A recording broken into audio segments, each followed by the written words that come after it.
President Trump deciding against the harshest measures on China investment. So for more detail, we're joined by Kevin Cirilli, Bloomberg's chief Washington correspondent, joining us in D.C. Kevin, can you walk us through what we've just learned?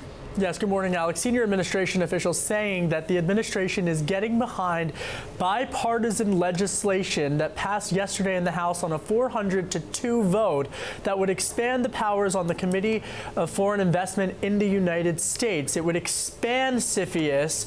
But that said, this is, as you guys mentioned, not the IEPA, which is the more stringent, more aggressive approach that would declare an economic emergency, the International Emergency and Economic Powers Act. So the administration and President Trump getting behind Treasury Secretary Steven Mnuchin, who, according to my sources, have been pushing for the expansion of CFIUS to use that as a tool to protect technology as well as intellectual property, opposed to a more aggressive approach, which is IEPA. So, Kevin, what's interesting is that we are seeing a market reaction. You're seeing sort of yields come off the lows of the session, the dollar index off the highs of the session, S&P reversing most of its losses, the Dow really paring its losses in half as well. What did we learn then over the last 48 hours of President Trump and his reaction function to the market, as well as what was the original plan in the first place? Well, I think that it's difficult to say what the original plan is, but I can tell you that according to these administration officials, they believe, quote, CFIUS is the best approach to protect U.S. technology because it provides a comprehensive and agile set of tools. The president has led on the issue of foreign competitors, and they're really hammering home this point of how they have been able to utilize Congress to expand CFIUS.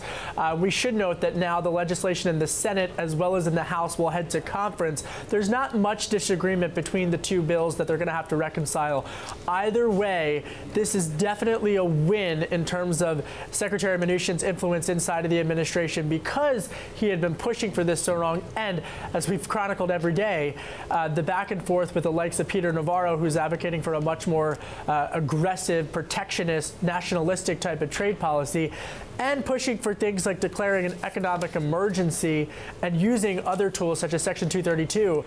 That, I think, is really the big takeaway from this morning's developments. Okay, Kevin, thanks. Stay with us, please, down there in Washington. Yes. We want to bring in now our colleague from Hong Kong, Enda Curran.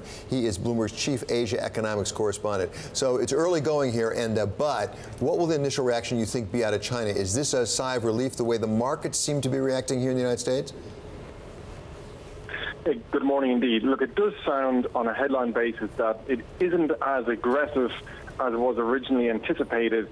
And that is a possible sign of a olive branch to China. It will be critical, of course, to see how they respond. But either way, I think we must remember that China has already had significant concerns that the U.S. applies extra scrutiny to its investments in the U.S. tech sector versus others. And it doesn't sound like this process will go very far to alleviate those concerns. But the bigger picture is that it's not as severe as initially expected, and to your point, it should offer some relief to the markets, especially China's markets, which have been selling off in recent days. Well, at the very least, and given the process of CFIUS, it will be done on a case-by-case basis, it would appear, rather than broad-based, the way that Section 301, for example, with intellectual property was. This will mean people will apply, and it'll go through a process of the Treasury Department, and at least that will diffuse the effects over time. Well, I think China will continue to have suspicions that any investment they pursue in the U.S. technology sector will continue to draw a greater scrutiny than investment from other countries. That has been one of their long-standing concerns. And remember, anything that they consider to be as a deliberate attempt to slow down their strategy to create a high-tech-led economy, the Made in China 2025 strategy, anything like that crosses China's red line.